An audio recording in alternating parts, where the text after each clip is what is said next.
Ok, deixa eu ver. Então, vamos lá. Antes da gente entrar na revisão sistemática propriamente dita, nós vamos falar um pouquinho sobre a revisão narrativa e sobre a revisão integrativa. Então, nós vamos por tópicos, né, da revisão narrativa e da revisão integrativa. A revisão narrativa, que a maioria de vocês já devem ter, se não fez, já devem ter lido, que são aquelas revisões que são mais comuns como TCCs de graduação, de monografia de pós-graduação, e também como, né, um artigo relacionado ao referencial teórico de alguma dissertação de mestrado, e muito raro no doutorado. Nós vamos ver por quê. Por quê? Na revisão narrativa, eu pesquiso um determinado tema, mas eu escolho os autores que vão entrar na minha revisão. Não tem um processo sistemático, não tem uma seleção por pares, tá? Ou seja, a seleção dos artigos ela é arbitrária, tá?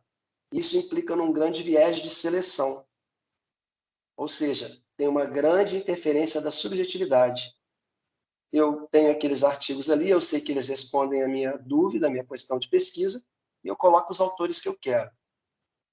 E não existe, né, uma pergunta estruturada, uma pergunta clínica. Mas aí vocês podem me perguntar assim, professor, me questionar, mas eu já vi revisão narrativa com uma pergunta de pesquisa. Mas ela não é estruturada conforme a revisão integrativa e a revisão sistemática. E não se aplica estratégias de busca sofisticadas e exaustivas. Ou seja, numa revisão narrativa, eu vou até, no máximo, uma busca avançada, sendo que a maioria das revisões narrativas ela apresenta uma busca simples. É que eu busco uma, duas palavras, sem necessidade de sinônimos, e vocabulário não controlado, então, né, geralmente não existe. E eu não tenho uma sistematização. Simplesmente eu respondo a minha pergunta, faço a sumarização dos estudos e apresento praticamente os resultados daqueles estudos e vou confrontando com a literatura, tá? Ou seja, eu não tenho uma metodologia pré-estabelecida para analisar os resultados. Atualmente, as revisões narrativas elas estão sendo publicadas em revistas de impacto somente por convite do editor. O editor-chefe ele conhece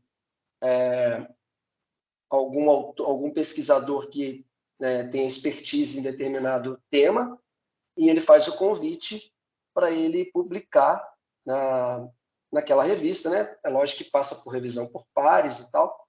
Se for aprovado, se o artigo estiver dentro das normas e tal, ele é publicado, mas mediante convite. Já a revisão integrativa, ela já é um salto, né, nos artigos de revisão. Por quê? Porque ela tem uma abordagem um pouco mais ampla, tá? Na revisão integrativa, o que a diferencia da revisão sistemática, eu incluo diferentes tipos de estudos. Então, entra na revisão integrativa estudos experimentais, descritivos, observacionais, ensaios clínicos randomizados, né, que estão dentro dos experimentais, estudos de casos e etc. E na revisão integrativa, eu já tenho uma pergunta norteadora, que pode ser utilizada a estratégia PICO, que é obrigatória nas revisões sistemáticas, que nós vamos falar hoje, né? E também é necessária a aplicação de estratégias de buscas um pouco mais sofisticadas, tá? Aqui na revisão integrativa, eu não posso fazer uma busca simples, né, de uma, dois, três palavras-chave. Eu já tenho que incluir os sinônimos, pelo menos, o que torna a minha busca um pouco mais avançada. E eu preciso seguir padrões de rigor metodológico, tá? E eu tenho que ter clareza na apresentação dos resultados. Por exemplo, na revisão integrativa, eu preciso avaliar o nível de evidência dos estudos que vão ser sumarizados, que vão ser discutidos para a apresentação daquele resultado, né? Daquela abordagem metodológica. E então, tudo isso que eu disse sobre a revisão integrativa a torna um pouco mais publicável do que a revisão narrativa.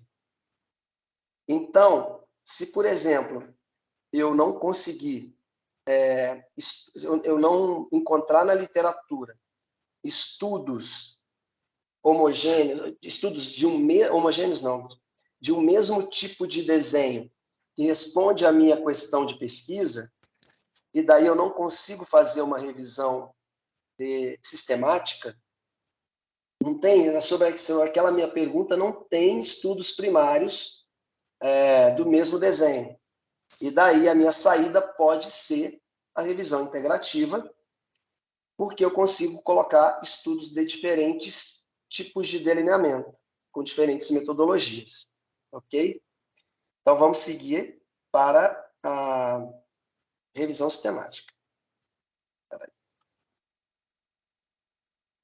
Ok. Puxa aqui. Só vou estar sempre tomando água, porque eu sou alérgico, tenho uma sinusite crônica aí, e aqui semana passada pegamos 6 graus e agora 25 nessa semana, aí complica. Bom, então, o que é uma revisão sistemática? É um estudo secundário, tá? Mas apesar de ser um estudo secundário, ele não deixa de ser um estudo original. A gente tem que ficar muito claro para a gente isso, visto que atualmente já existem muitas revisões sistemáticas que são com meta-análise, né, melhor, que são teses de doutorado. Então, são estudos originais, tá? Que tem por objetivo agrupar estudos semelhantes, isso é muito importante, publicados ou não, porque eu posso colocar pré-prints, avaliando-os criteriosamente em sua metodologia e reunindo-os numa análise estatística, a meta-análise, quando isso é possível.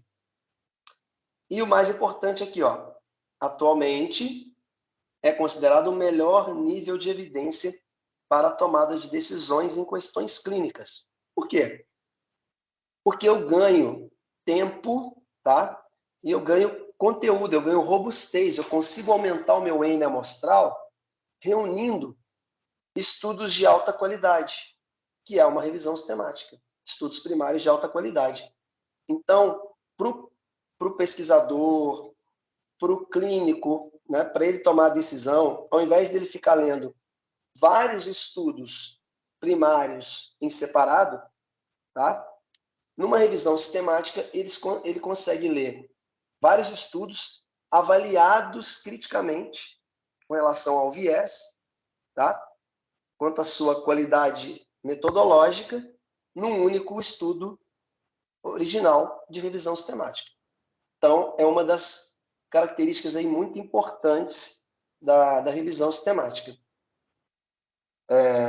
Mas só para a gente salientar que vocês vão ver adiante que a revisão sistemática ela não é tão simples quanto muitas pessoas acham, né, que é. Igual durante a pandemia, principalmente, a revisão sistemática ela foi uma alternativa aí para muitos pesquisadores. Eu posso me enquadrar em partes aí no que eu estou falando, que eu vou dizer, que não tiveram como desenvolver por completo, que é o meu caso, ou não conseguiram desenvolver um estudo primário, um estudo experimental, e a saída foi fazer uma revisão sistemática. Mas, e aí teve, né, muitas pessoas abusando, né, do título revisão sistemática. Então, transformando revisão narrativa em revisão sistemática, integrativa em revisão sistemática, e não é bem assim. Tá? Vocês vão ver mais adiante que nós temos que seguir várias etapas, a gente precisa de uma equipe, e eu digo para vocês aí, com base na minha experiência hoje, com 2 revisões sistemáticas publicadas, em revistas até, revista A3, que eu levei aí no mínimo 6 meses entre a a submissão do meu protocolo até a publicação, a submissão do protocolo até o término da revisão sistemática, porque vocês vão ver que primeiro a gente submete o protocolo para a gente depois dar continuidade no desenvolvimento da revisão. Professor, Oi? uma dúvida. Eu ainda estou um pouco com dúvida em relação na diferença entre revisão sistemática e integrativa. Porque na sistemática a gente vai fazer basicamente o que tem na integrativa, não é isso? Vai ter uma pergunta norteadora, vamos Sim. utilizar a estratégia PICO, vai aplicar estratégias de busca. E aí o senhor fala aqui no conceito de revisão sistemática que pode ter uma parte estatística ou não, só se possível, não é isso? Aí qual é a Tá. diferença básica da revisão Olha sistemática só, da integrativa? duas diferenças básicas que você vai entender. Primeiro, na revisão integrativa, eu coloco diferentes tipos de estudo. Eu posso colocar diferentes tipos de estudo. Na revisão sistemática, eu só posso colocar, tá, estudos com o mesmo tipo de desenho. Ah, mas vocês podem perguntar assim, questionar. Ah, mas professor, eu já vi revisões sistemáticas que têm ensaios clínicos randomizados e ensaios clínicos não randomizados. Isso daí é aceito, mas eu tenho que dividir, agrupar esses estudos, tá? Na revisão integrativa, eu não preciso agrupar os estudos. No mesmo pacote, eu coloco os diferentes tipos de estudo. E a outra diferença é que na revisão sistemática, eu avalio a qualidade metodológica dos estudos, através da avaliação do risco de viés. E na integrativa, eu avalio o nível de evidência dos estudos. Porque eu não vou agrupar vários estudos, então eles têm níveis de evidência, que nós vamos conversar logo adiante, eles têm níveis de evidências diferentes. Eu posso incluir um estudo de caso, posso incluir um ensaio clínico randomizado, e aí eu vou caracterizá-los de acordo com o seu nível de evidência. Ok? Na integrativa, eu avalio cada estudo por desfecho quanto ao viés. Se aquele estudo ele tem alto, baixo, né, alto risco de viés ou baixo risco de viés. Ok? Deu para entender? Ok. Deu E a sim, professor, meta-análise, obrigada. é o seguinte, nós vamos ver mais adiante, mas só adiantando, de forma resumida. Quando os estudos eles são homogêneos, eles já têm o mesmo desenho, ok? Vamos supor, são ensaios clínicos randomizados. Aí, mesmo eles sendo ensaios clínicos randomizados, eles podem ter uma metodologia diferente, diferentes intervenções, né, diferentes populações.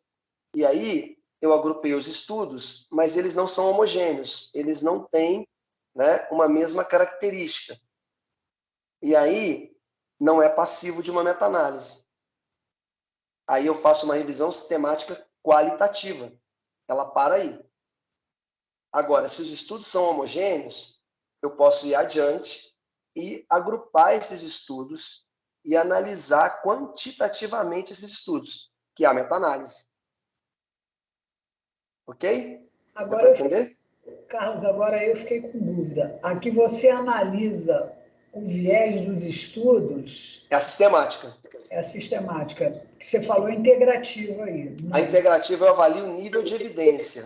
Então, a sistemática é que eu avalio o viés dos O estudos. viés, o risco de viés. Ok? Então vamos lá. Eita, que eu tenho. Estou com uma certa dificuldade em passar aqui. Ah, agora sim. E aí, a qualidade ou o nível de evidência, né? Só para a gente conversar um pouquinho sobre, que é o que eu avalio na integrativa. O que é a qualidade ou o nível de evidência? É o grau de confiança ou certeza que se pode ter em uma determinada estimativa de efeito. Então, na integrativa, o nível de evidência está relacionado ao desenho do estudo. Na revisão sistemática, O nível de evidência está relacionado ao grau de confiança ou certeza que se pode ter em uma determinada estimativa de efeito, ou seja, na intervenção. E esse nível de evidência vai ser avaliado ao final da revisão sistemática, através de uma ferramenta que a gente chama de Grade Pro.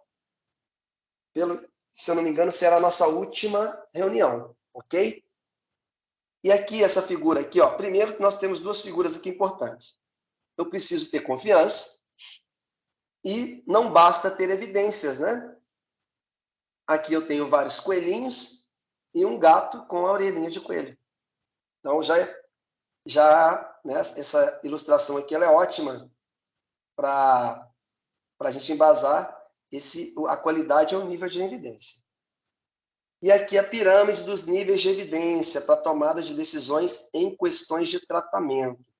Antes de prosseguir, quero deixar claro para todo mundo aqui no grupo que o nosso GFA, até porque a maioria aqui é da área da saúde, é direcionado mais para revisões sistemáticas de intervenção e tratamento, que são as revisões sistemáticas da área da saúde. Então, aqui no nosso grupo, nós não vamos aprofundar em revisões sistemáticas de estudos observacionais, tá? De estudos qualitativos. Nós vamos tratar de revisões sistemáticas de intervenção, a maioria delas de ensaios clínicos randomizados e não randomizados, tá ok? Que é o que recomenda a Cochrane para as suas revisões. E aqui nós temos a pirâmide dos níveis de evidência, na qual, quanto mais vai afunilando a pirâmide, melhor a qualidade metodológica dos estudos, tá? Então, aqui embaixo, na base, eu tenho os estudos em animais in vitro, né? Depois, a opinião de especialista, séries de casos, casos controle, coorte, os ensaios clínicos randomizados, né? Então, vou aproveitar para falar dos ensaios clínicos randomizados, né? O que são os ensaios clínicos randomizados? É um tipo de estudo experimental no qual os participantes são alocados aleatoriamente, são distribuídos randomicamente em grupo intervenção e grupo controle. É o tipo de evidência mais robusta entre os estudos primários, para demonstrar o tamanho de efeito das intervenções na área da saúde, tá? E no topo da pirâmide, eu tenho o quê? Aqui, antes de a gente chegar no topo, entre os ensaios clínicos randomizados e o que vai entrar aqui no topo, que são as revisões sistemáticas, eu tenho os mega trials, né? Que são os ensaios clínicos randomizados com um N muito grande, né? O que torna eles bastante robustos. E no pico, tá? Né? No pico, assim, na pontinha não, né? Quase no pico, né? Entra as revisões temáticas. Por quê? Porque as revisões temáticas elas vão o quê? Agrupar, avaliar e analisar, quanto à qualidade metodológica, vários ensaios clínicos randomizados. Ok? E na pontinha da pirâmide, não está escrito aqui, eu ainda incluo as over-reviews, que são as revisões de revisões. Porque nós já chegamos a um ponto em que tem muitas revisões temáticas. E podem ter muitas revisões temáticas sobre uma determinada temática. Não que elas tenham a mesma pergunta, que vocês vão ver mais adiante que isso não é permitido, né? Porque aí senão a gente vai produzir mais do mesmo. Mas eu posso reunir aquelas revisões temáticas de uma mesma temática e fazer uma revisão de revisão, tá? Então, essa é a pirâmide de evidência. Mas nós temos uma nova pirâmide dos níveis de evidência científica, né? Que foi proposta por esses autores aqui, ó, Murad e colaboradores, né? Que fizeram uma proposta de uma nova pirâmide dos níveis de evidência. O que trata essa nova pirâmide? Que ela leva em conta a qualidade metodológica dos tipos de estudo. Então, ela não tem, né, uma hierarquia muito certinha. Ela é ondulada. Por quê? Porque com essa lupa aqui vai dar para a gente entender melhor. Eu posso ter um estudo de coorte, tá? Um estudo de coorte que seja melhor conduzido, tá? que tem uma qualidade metodológica melhor do que um ensaio clínico randomizado. Porque apesar dos ensaios clínicos randomizados serem as evidências atualmente mais robustas, não são todos que são assim. Eu posso ter um ensaio clínico randomizado com vários viés, e um estudo de coorte com muito pouco viés. Então, ele passa na frente, assim como os que estão abaixo também. Ok? Deu para entender aí essa nova pirâmide dos níveis de evidência? Na revisão integrativa, eu analiso o nível de evidência, tá? Então, se a minha revisão integrativa ela tem muitos ensaios clínicos randomizados, eu vou ter resultados mais consistentes, tá? Com menos incerteza sobre aquela questão, sobre aquele tratamento, sobre aquela intervenção. Ok? E aqui, né, explicar um pouquinho, antes da gente aprofundar, o que é o viés, que eu falei já, né? Tomando muita água igual um camelo, tá, gente? O que é o viés ou erro sistemático, né? É qualquer tendenciosidade na coleta, análise dos dados, interpretação, publicação ou revisão dos dados, tá? E aqui nós temos dois tipos de erro. O erro aleatório, que decorre de fatores imprevisíveis, né? A prova de tiro ao alvo, tá? Que eu posso errar o alvo principal, acertar quase no alvo, bem fora do alvo, mas ele é aleatório, né? Isso vai valer de acordo com a minha experiência. Diferentemente do erro sistemático, né?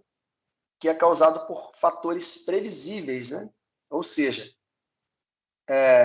determinados fatores fizeram com que eu atirasse só aqui, tá? Longe do alvo e bem fora do alvo, bastante fora do alvo. Tá bom? Professor? Oi. Aparece para você aí quando alguém levanta a mão? Não. Mas se puder fazer esse controle para a gente, não, aí então pode vamos pedir para a fazer o seguinte, pessoa... vamos pedir para eles já abrirem o áudio e falar. Porque para mim Isso. também, senão eu vou ter que parar a falar. Alguém levantou a mão, aí, entendeu? Uhum. Tá, foi o Então, Carlos. gente, se alguém quiser falar, pode abrir o microfone, tá? Oi, Carlos. Professor Foi Carlos, eu. Tá me escutando? Tô, sim, pode falar, Mauro. O negócio é o seguinte, há um tempo, na revisão, volta o slide, por favor. Aqui. Esse, perfeito. Uhum. Dentro da revisão sistemática, ou seja, pelo que eu estou entendendo, eu posso utilizar os estudos clínicos randomizados. Seria o melhor, certo? Certo. Mas nessa análise eu posso botar estudos de coorte também, posso botar... Na mesma revisão sistemática que você vai incluir estudos de ensaios clínicos randomizados, não. Então, tá. Já Os respondi a estudos, pergunta. os estudos de coorte, eles entrariam numa revisão sistemática de estudos observacionais. Tranquilo. E Obrigado. aí nós vamos trabalhar com outras ferramentas. O que pode entrar na revisão sistemática, nas revisões sistemáticas de intervenção, que é o nosso foco, são os ensaios clínicos quase randomizados ou não randomizados. Mas aí eu preciso agrupá-los de forma diferente. Ok? Professor, Peraí. Randomizados e quase randomizados? Como assim?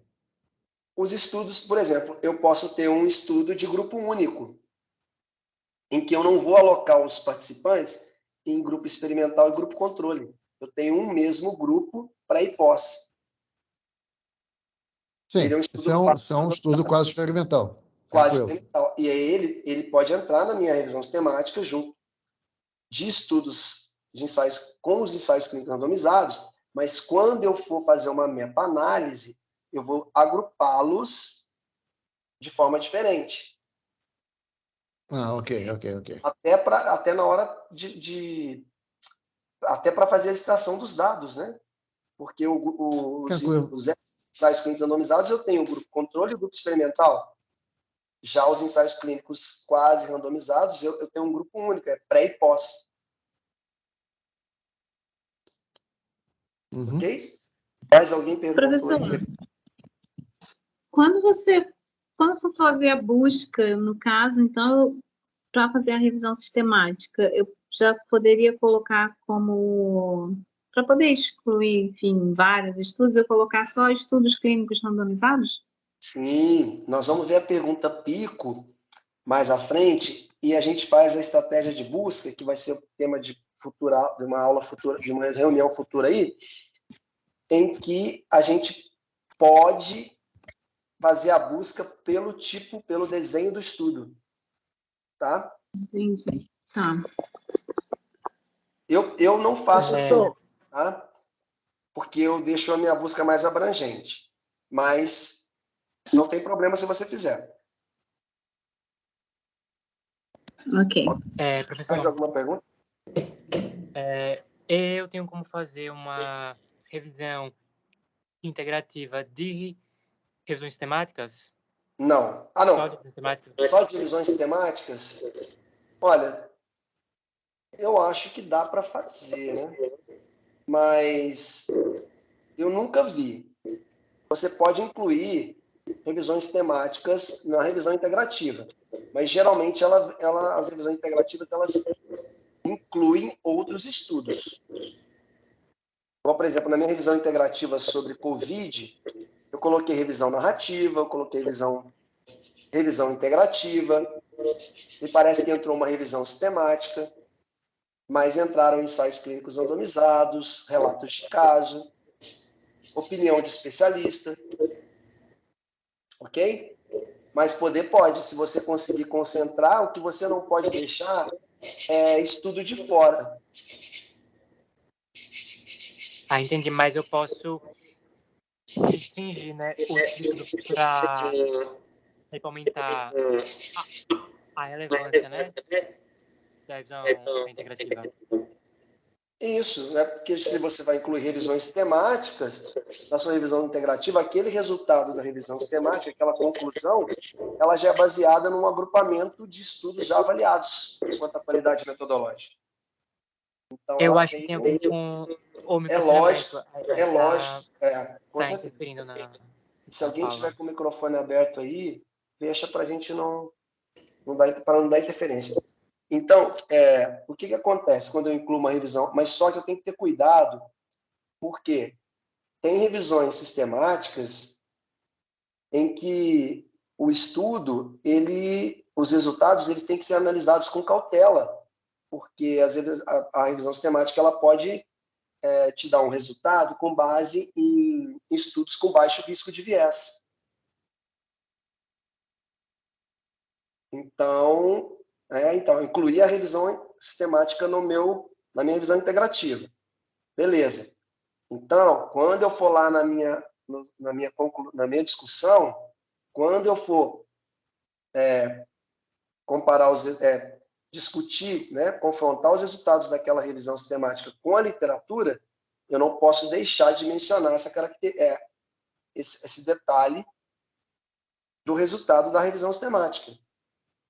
Apesar dela ter um alto nível de evidência, tá? De acordo com a pirâmide, o resultado da revisão sistemática pede que seja interpretado com cautela.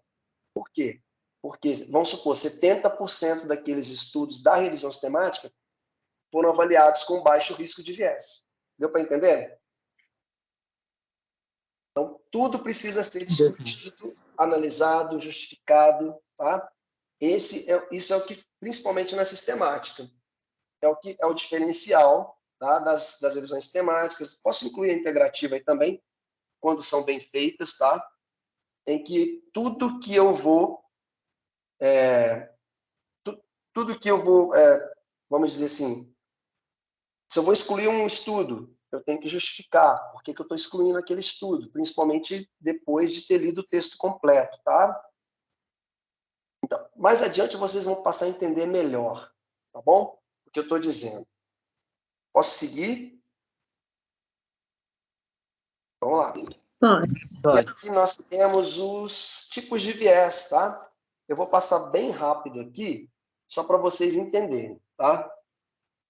Porque depois, quando a gente chegar lá em avaliação do risco de viés, nós vamos voltar nesse slide aqui tá? Então, nós vamos entender melhor. Então, nós temos o viés de seleção, tá? Que quando que eu tenho viés de seleção? Isso aqui, o viés, a gente está falando de cada estudo, tá? Quando eu não... representa uma distorção, viés de seleção. Representa uma distorção resultante dos procedimentos utilizados para selecionar os participantes do estudo. Vou dar um exemplo. Eu seleciono os participantes para o meu estudo, mas eu não coloco no meu artigo a procedência, de onde que eles vieram, qual o critério que foi utilizado para eu selecionar os participantes, tá? Isso aqui é bom porque quando a gente fica atento aos tipos de viés, serve até para a gente estruturar, né, melhor os nossos artigos, os nossos estudos primários, porque a gente fica mais esperto, tá?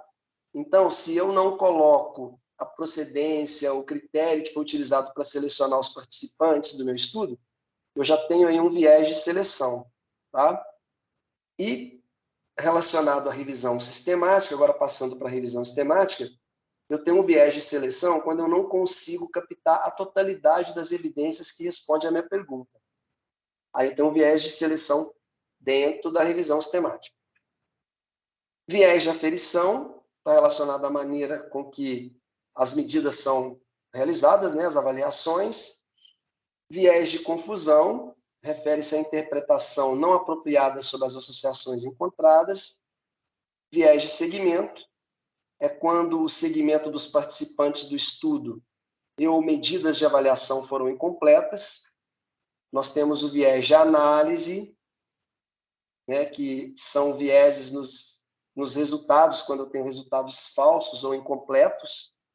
Eu tenho o viés de intervenção, quando não é possível cegar os participantes e a minha equipe de pesquisa, né? Eu já tenho uma contaminação aí, um exemplo é quando eu tenho uma contaminação no grupo controle com a exposição, né? Ou seja, eu sei o que está acontecendo no grupo controle, eu não fiz o cegamento. Eu tenho viés de interpretação, que é o viés da interpretação e apresentação dos resultados. O viés de atrito, tá? Ou perda, né? Que está relacionado aí a desfechos incompletos, né? Quando eu tenho perda de participantes, aí entra aí um viés de atrito e eu não continuo a avaliar esses participantes. E o viés de publicação, tá? Que é muito importante, é quando tem uma propensão do autor a publicar apenas os resultados favoráveis, tá? Isso daí acontece muito hoje em dia, né? Ocorre quando os resultados de estudos elegíveis para uma revisão sistemática não estão disponíveis, tá? Pode ser devido ao valor do P, à magnitude do efeito, tá? Ou seja, eu só publico aquilo que eu quero, tá? E tem que ficar claro que, em se tratando de revisões sistemáticas, quanto menor o risco de viés, maior a confiança na estimativa de efeito das intervenções. Isso é muito importante. Alguma dúvida aí com relação a viés? Nós vamos falar mais à frente em outras reuniões sobre viés. Ou seja, a gente vai estar sempre falando sobre viés. Podemos seguir? E aqui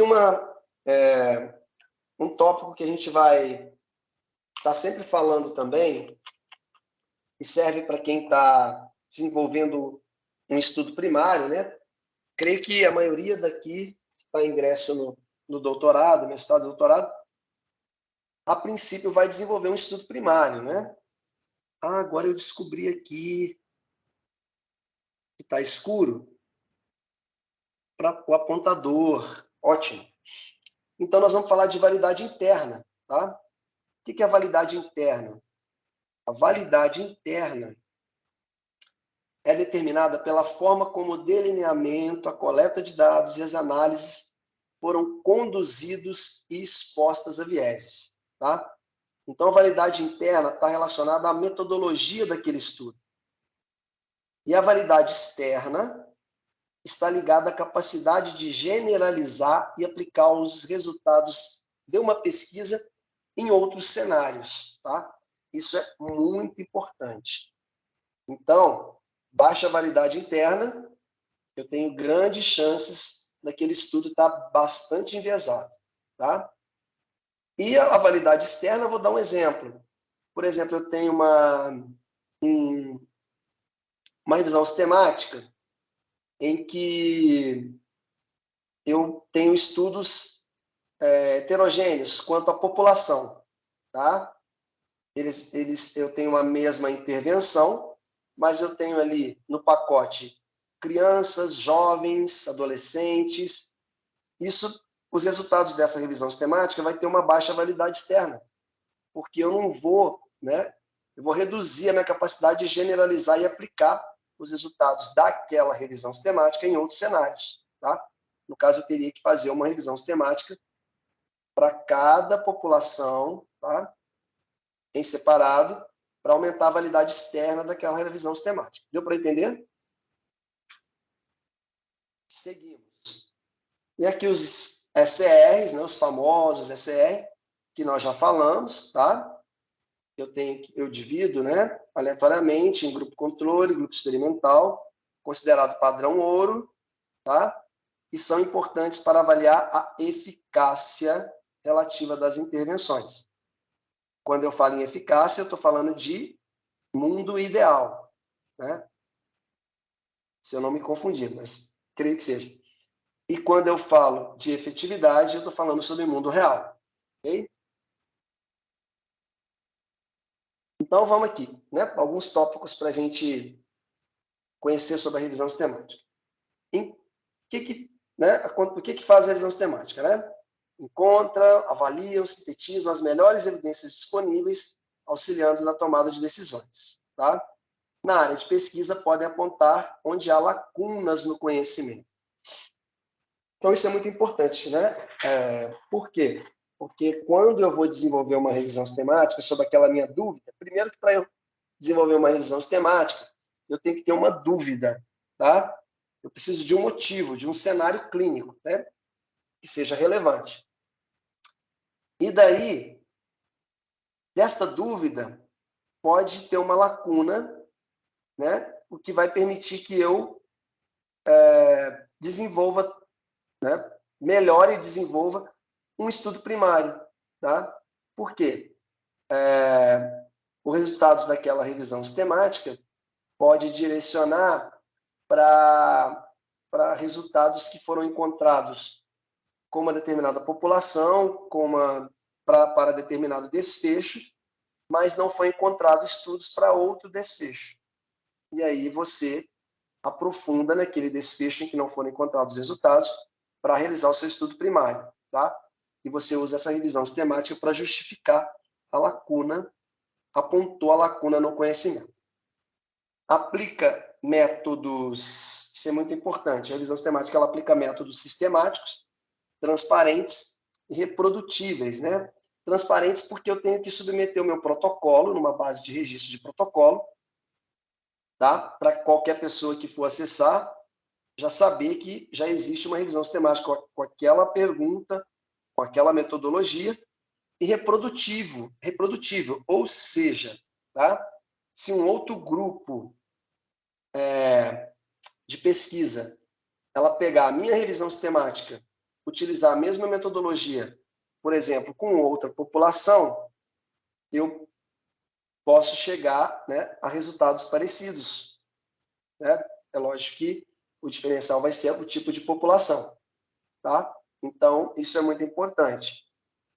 E também eu posso, como a revisão sistemática é um estudo vivo, eu posso estar atualizando a minha revisão sistemática ou uma revisão sistemática com a permissão de um grupo que não quer mais atualizar. Eu posso, com o meu grupo de pesquisa, solicitar a possibilidade de atualizar aquela revisão sistemática e, por isso, eu vou utilizar os mesmos métodos, tá? Vou reproduzir os mesmos métodos.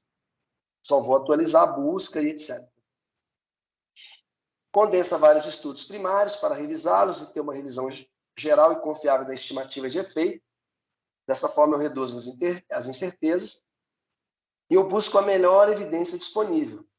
não só nas bases, repositórios, mas em informações de palestras, teses, dissertações não publicadas, preprints. Preprints são aqueles estudos que não passaram por revisão por pares, tá ok? E porque na revisão sistemática eu preciso esgotar a literatura. E ela reúne e sistematiza os dados de estudos primários controlados, preferencialmente os ECRs, que têm uma alta validade interna. Por que eles têm uma alta validade interna? Porque os ensaios clínicos randomizados são pesquisas com qualidade e que eu vou ter um rigor metodológico muito grande para conduzi-los. Tá? Para isso existe um guideline que chama Consort, que é para eu, um checklist, né? Que é para eu basear para fazer o meu estudo primário. Tá bom? Assim como tem um guideline para revisão sistemática, que é me parece que é o Amster. Não, Prisma, desculpa. O Amster é uma ferramenta para avaliar as revisões sistemáticas. O guideline para elaborar uma revisão sistemática é o Prisma, que nós vamos ter uma reunião em que nós vamos discutir, tá? Esse checklist. Impacto e relevância das revisões temáticas. Aumenta a precisão dos resultados, porque eu aumento o tamanho da amostra, principalmente se houver meta-análise.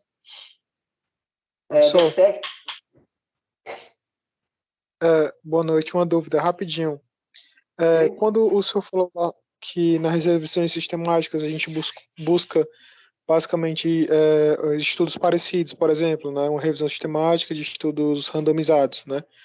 Aí eu fiquei numa dúvida quando o senhor falou ali no slide anterior que na revisão sistemática também a gente pode buscar em congressos, teses, dissertações. E aí, quando eu for fazer a busca nessas outras plataformas, eu tenho que buscar exatamente aqueles estudos que eu estou pesquisando, por exemplo, somente randomizado, porque pode aparecer algum outros estudos, né, nessas outras bases, né, no pré-prints, por exemplo, sim, nas teses. Aí eles não entram. Eles não entram na sua revisão sistemática. Se ele tiver um desenho, um delineamento diferente, ele não entra.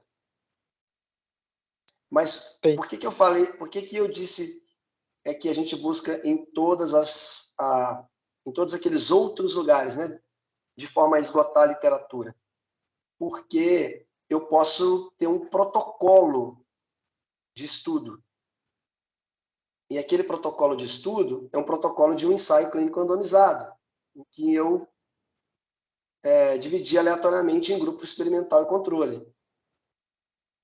Aí, com relação ao resumo de palestra, eu posso ter um resumo, tá? Que seja um resumo de um estudo, de um ensaio clínico randomizado. Ele ainda não foi publicado, mas aí como eu tenho que esgotar a literatura, eu entro em contato com o autor, pergunto se ele tem aquele protocolo submetido no Clinical Trials, no REBEC, né? Que é Registro dos Ensaios Clínicos a nível de Brasil, tá ok? E no caso das revisões temáticas, vale também no caso das revisões temáticas de estudos observacionais, em que aí eu vou encontrar, né, estudos com diferentes tipos de desenho ali, dentro dos estudos observacionais. Ok? Ok, entendi, professor. Obrigado. Entender? Professor, Oi. está me ouvindo? Estou, ok. Então, eu vou fazer um estudo observacional. Aí a minha revisão sistemática, ela pode ser em cima de randomizado ou eu tenho que fazer estudo observacional também? Não. Revisões temáticas de estudos observacionais só vão entrar em estudos observacionais. E aí são outras ferramentas. Eu digo, aí então, como eu vou trabalhar com estudo observacional, a minha revisão sistemática também tem que ser em estudo observacional. Exatamente. Entendi. E então, não quem vai fazer de ensaio clínico randomizado tem que estar trabalhando com esse grupo também. Preferencialmente. Entendi. Tá? Então, no caso que a sua área já é certo que você vai incluir estudos observacionais, Aqui você vai ter uma noção geral, né, da revisão, de como elaborar uma revisão sistemática. Mas as ferramentas são diferentes. E nós não vamos tratar delas aqui. Ah, não? Okay? Você vai ter que correr por fora. Entendi. Inclusive, eu pretendo fazer um curso, estou esperando tempo, porque teve uma oportunidade, mas coincidiu com o meu horário de serviço e eu não pude fazer. Sobre revisões temáticas de ensaios randomizados. Não, revisões temáticas de estudos qualitativos. Porque eu conheço os tipos de ferramenta que são utilizados, mas eu não domino essas ferramentas. E eu gostaria de aprender. Né? Já Entendi. que as revisões temáticas de ECRs e quase randomizados, aí a gente já está mais habituado. Inclusive, eu utilizei nas minhas revisões. Ok? Então, vai ficar mais difícil, né? Para mim, no caso. É porque eu sou nutricionista. Você vai ter o esqueleto. Intervenção seria difícil. Você vai ter o esqueleto da revisão sistemática. Mas, Entendi. vamos dizer assim, mas o restante, você vai ter que fazer uma pesquisa, ou então fazer algum curso em que eles ensinam a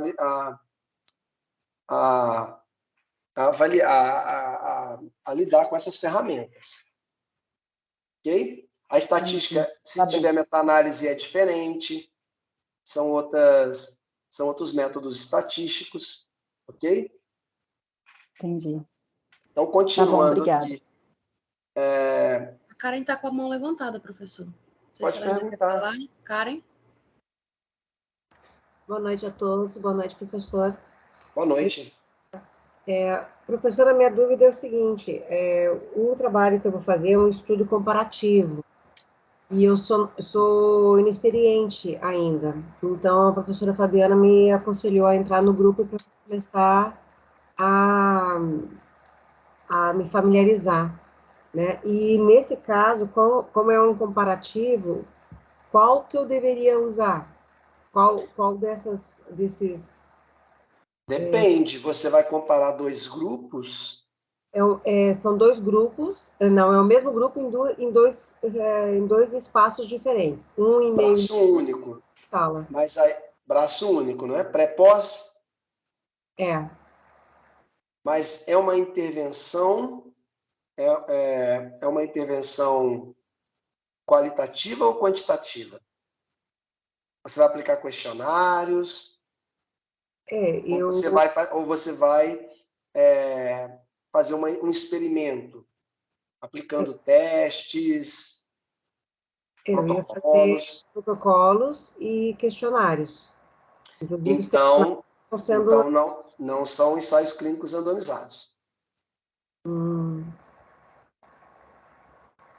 Então, parece que está mais voltada para uma comparação, uma revisão sistemática de estudos observacionais, comparando dois, né, que você falou, momentos. São as dificuldades do idoso em executar atividade física em meio líquido e em solo. Então, você não vai ter uma intervenção prática com os participantes, né? Não, eu tenho... Não, aí que está a questão. Eu tenho a intervenção prática. Eu até conversei com a professora Fabiana que eu queria aproveitar essa prática que eu tenho acesso e fazer o trabalho em cima disso, com a questão, com as perguntas, né, com o questionário e também com a parte prática. Sim, mas aí o que vai direcionar a sua revisão sistemática, se você for desenvolver, é a sua pergunta de pesquisa. A dúvida que você tem. Então, pelo que você está falando aí, está mais voltada para revisões temáticas de estudos observacionais. Porque, com base na dúvida que você tem, pelo que você falou mais ou menos, você vai encontrar estudos que respondem a esse tipo de pergunta. Entendi. Ok? Mas aí, depois que você fizer a pergunta e tal, e aí você vai ver qual tipo de estudo que você vai encontrar. Ok. Se você fizer a busca. Tá? E aqui, ó, as revisões temáticas, elas evitam gastos, evitam realizar novos estudos quando já existem evidências de benefício de um tratamento, evitam gastos desnecessários em pesquisas, né, os megatrials, quando já existe evidência de benefício de um tratamento, auxiliam os gestores a tomar decisões em políticas de saúde e asseguram que as políticas de saúde pública sejam baseadas nas melhores evidências disponíveis. Esse slide eu considero o mais importante até agora. Por quê? São pontos que eu tenho que me atentar antes de iniciar uma revisão sistemática. Se eu não me atentar para esses dois pontos, eu corro o risco de estar no meio da elaboração do meu protocolo, ou até mesmo da minha revisão sistemática, e ter que começar do zero, e voltar lá no zero. Por quê? Primeiro, falando no sentido geral, para eu fazer uma revisão de literatura, eu preciso de literatura, concorda? Não tem como eu revisar uma literatura se não tiver literatura. Então, para eu fazer a minha revisão sistemática, eu preciso que existam estudos primários que respondam à minha questão de pesquisa, tá? Sem isso, eu não começo a fazer a minha revisão sistemática. Então, vamos supor que eu já matei essa etapa aqui. Eu fiz uma busca simples, ou até mesmo uma avançada, mais na frente a gente vai ver a diferença entre dessas duas. E eu encontrei estudos que respondem à minha pergunta de pesquisa, que sejam 2 estudos, tá? Aí, opa, tem estudos? Vou seguir adiante. Beleza. Mas aí, eu passo para um segundo ponto. Depois eu tenho que pesquisar nas bases de registros, de protocolos de revisão sistemática, tipo a Próspero, Cochrane, Joanna Bridges, né?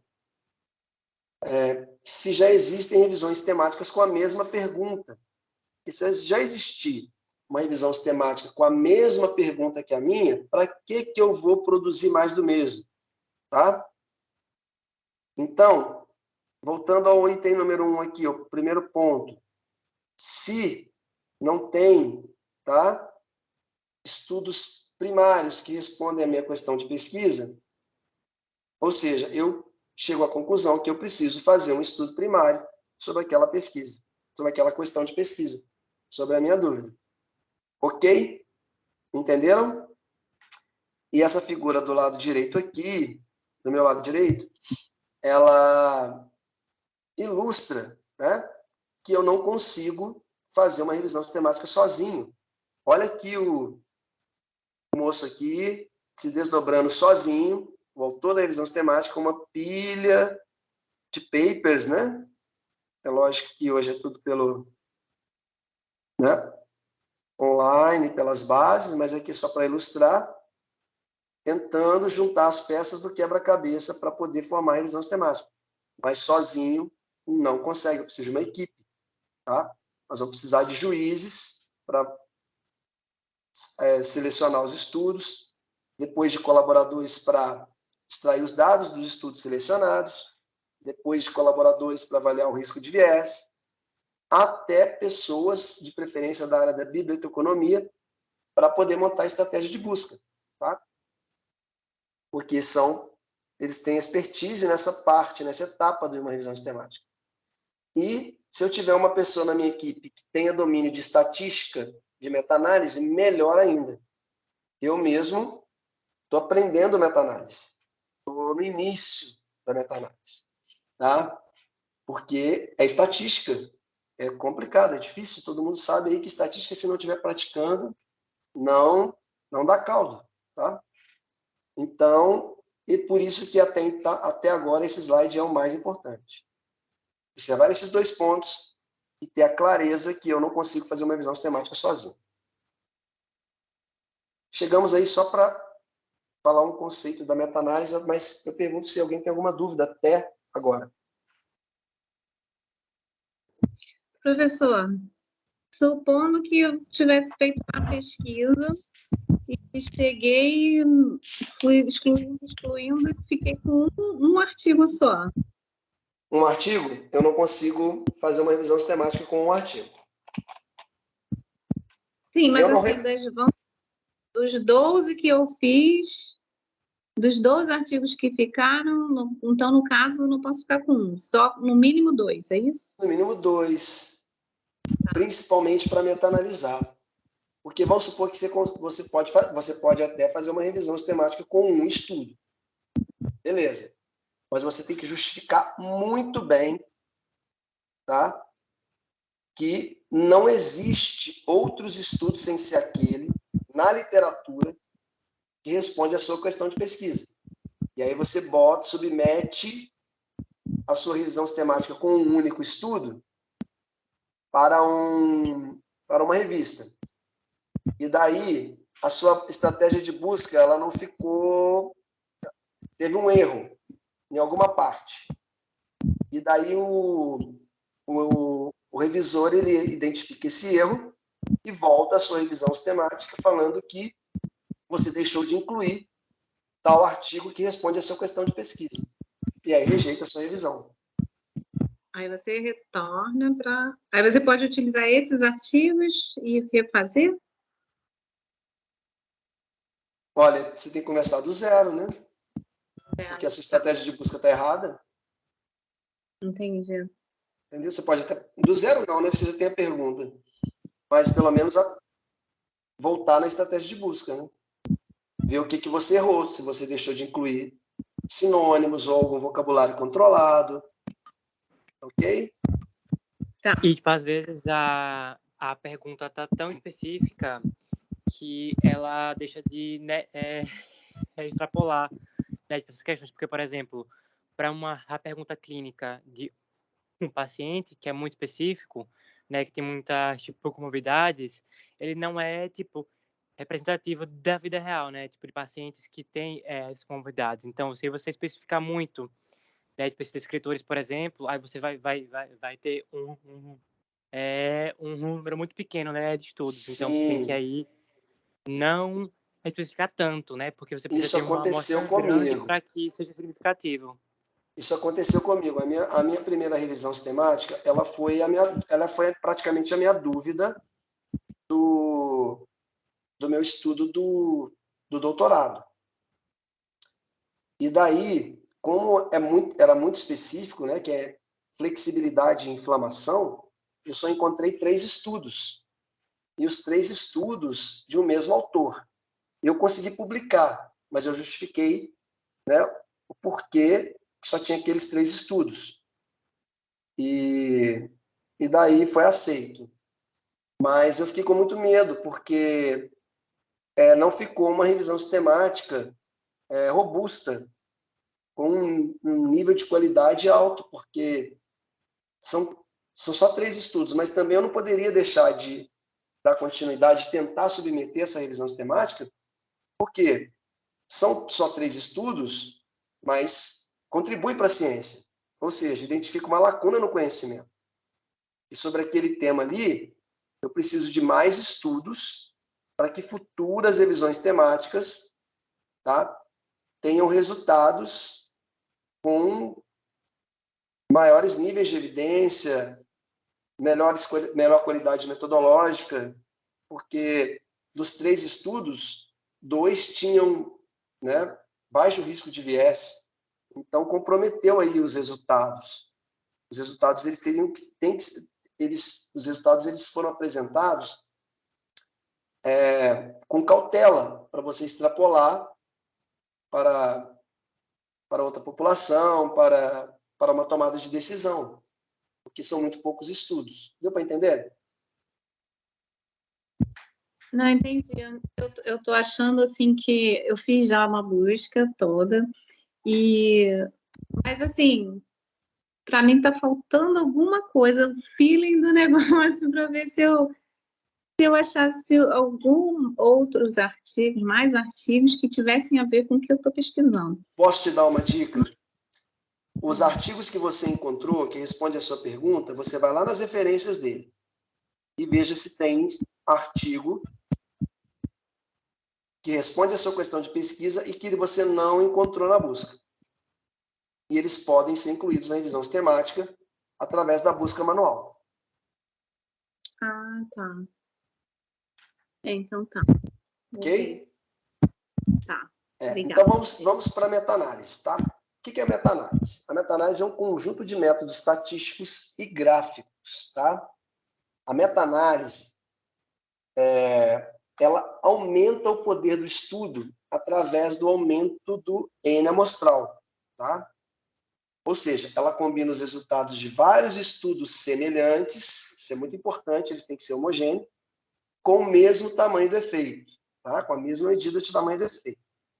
E dessa forma, eu aumento o meu N amostral, tá? E quanto maior o número de indivíduos, menor o erro aleatório. Mas eu tenho que ficar atento que nem toda revisão sistemática terá uma meta-análise, que eu posso ter uma revisão sistemática de estudos heterogêneos. E aí eu paro e faço uma revisão sistemática qualitativa. As minhas duas revisões sistemáticas são qualitativas, porque os estudos eram heterogêneos. E aí eu tenho que justificar na minha revisão sistemática por que não gerou uma meta-análise, tá? Tem que ficar muito claro. Então, meta-análise é diferente de revisão sistemática. Espera-se que toda meta-análise ela tenha uma revisão sistemática prévia, tá? Mas nem toda revisão sistemática vai ter uma meta-análise, ok? E aqui, né, a Cochrane Library, nós vamos falar da Cochrane logo na sequência, tá? Uma meta-análise, né? Com relação a um determinado desfecho. A meta-análise é que é exercício versus exercício para ocorrência, severidade, duração de infecções respiratórias, enfim. Então, aqui eu tenho os estudos que entraram na meta-análise, nesse desfecho, todos homogêneos, aqui o N, número de participantes do estudo, média e desvio padrão. Média, desvio padrão tem entre parênteses, do exercício e do não exercício. E aqui eu tenho, nós vamos falar tudo disso na aula de meta-análise, tá, gente? Aqui é só um aperitivo. E aqui eu tenho a linha da nulidade, tá? Aqui eu tenho todos os estudos, e o que a meta-análise ela faz? Tá? A meta-análise ela faz uma média ponderada das estimativas de efeito de cada estudo. Aqui o peso do estudo, esse quadradinho aqui. Esse traço aqui é um intervalo de confiança. Então, quanto maior o traço, maior o intervalo de confiança. Menor o traço, menor o intervalo de confiança. E vocês podem perceber que quanto menor o intervalo de confiança, o estudo tem mais peso. Pode ter uma população maior ou maior efeitos, tá? E aqui a linha da nulidade, que ela pode ser 0, quando eu estou trabalhando com diferença de média, e pode ser 1, quando é risco de razão. E aqui eu já dou um parecer que essa meta-análise, o resultado dessa meta-análise aqui, para esse desfecho, ele não foi significativo. Por quê? Tá? Porque o losango, tá? Ele toca a linha da nulidade, tá bom? Apesar de que tem estudos aqui que não toca, tá? Mas o resultado geral da meta-análise é o losango. Então, deu aqui, ó, menos 0,44. E aqui o peso de cada estudo, do lado de cá. Então, aqui é a favor do exercício, aqui é a favor do não exercício.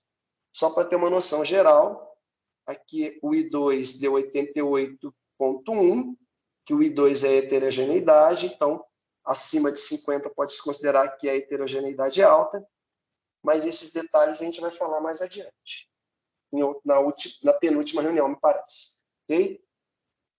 Passando batido, etapas de uma revisão sistemática. Primeiro, definir precisamente o problema, formular minha pergunta, conduzir uma busca sistematizada na literatura, daí eu seleciono os artigos, os estudos elegíveis, avalio a qualidade metodológica dos estudos, que é o risco de viés, extrai os dados dos estudos. Opa, tem um errinho aqui. A extração dos dados vem antes da avaliação da qualidade metodológica, tá? Eu extraindo os dados, eu avalio a qualidade metodológica. Então, eu vou até anotar aqui para eu trocar rapidinho. Deixa eu ver onde que eu anoto. Anoto aqui. Trocar. Etapas. Beleza. E daí, eu agrupo os resultados dos estudos. Se eles forem homogêneos, eu realizo a meta-análise, resumo os achados e apresento a aplicabilidade clínica, isso é muito importante, e faço recomendações para futuras pesquisas. Então, aqui nós temos as etapas, né? Dentro desse cronograma aqui, em círculos, em que os círculos são proporcional à importância da etapa. Então, olha como é que a pergunta é importante. Eu aumentaria a busca aqui. A busca é muito importante, tá? E a extração de dados também é muito importante, porque a extração de dados é a coleta de dados da revisão sistemática, né? Fazendo uma comparação aí, uma analogia, melhor dizendo, com o estudo primário, com o estudo experimental. E também a importância da publicação, óbvio, né? E aqui a Cochrane. Vamos falar da Cochrane, mas antes eu pedi só um intervalinho para eu ir ao banheiro. Quem quiser ir ao banheiro, tomar uma água também. Rafaela, deixa eu ver. Você sabe como é que eu faço para voltar no... Finaliza a apresentação, né? Só para dar... Isso, fechar professor, a câmera depois o senhor aqui volta e de o novo, áudio. tá? Então, vamos fazer o seguinte. Deixa eu abrir a câmera. 3 minutinhos, ok? Pode ser? Para a gente dar sequência? Pode ir lá, professor. Beleza. Pessoal, enquanto o professor está indo ao banheiro, então eu vou compartilhar com vocês no chat o link da frequência, tá? É um formulário do Google. Aí vocês vão entrar, vão preencher o nome completo de vocês e também colocar para mim qual que é o e-mail que vocês utilizaram para entrar nessa aula de hoje. Por quê? Porque posteriormente eu vou estar acrescentando por esse e-mail vocês à nossa sala de aula aqui do Microsoft Teams, onde vocês vão ter acesso aos materiais, tá? De antes da aula e pós-aula, e também a gravação das aulas, ok? Qualquer dúvida, vocês podem chamar no meu privado também, tá?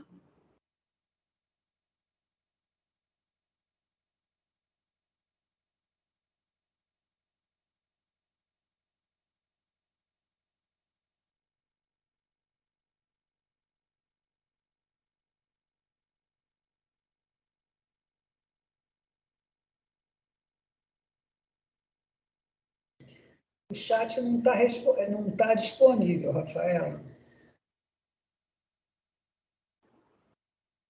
Deixa eu dar uma olhadinha aqui, então.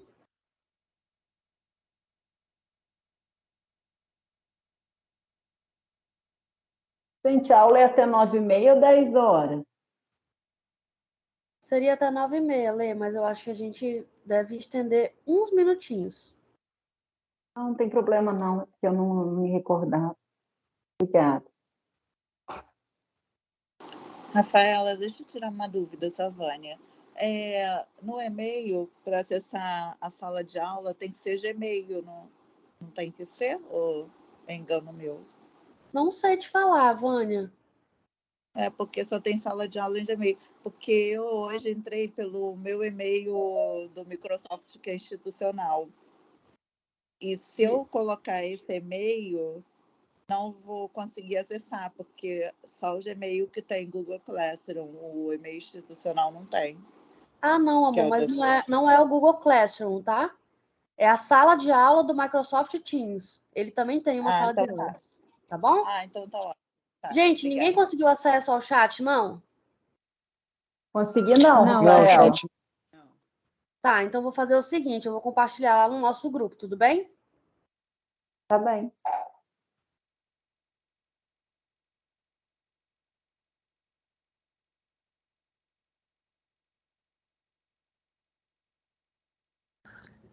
Parece que você vai ter que habilitar o chat para os outros que não são membros da equipe, entendeu? Equipe de anfitriões, eu acredito. Sim, sim. Depois eu vou ver direitinho como é essa configuração para eu poder arrumar, tá? Obrigada.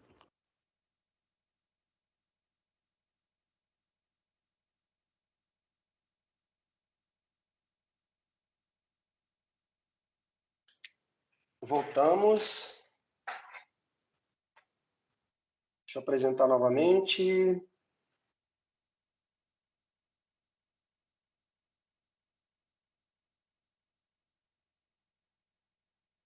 Ok, estão vendo aí o slide, Cochrane? Sim, mas está aqui. Então vamos lá. Agora sim. Vocês vão ver muito falar em Cochrane, alguém já deve conhecer. O que é a Cochrane? A Cochrane é uma rede internacional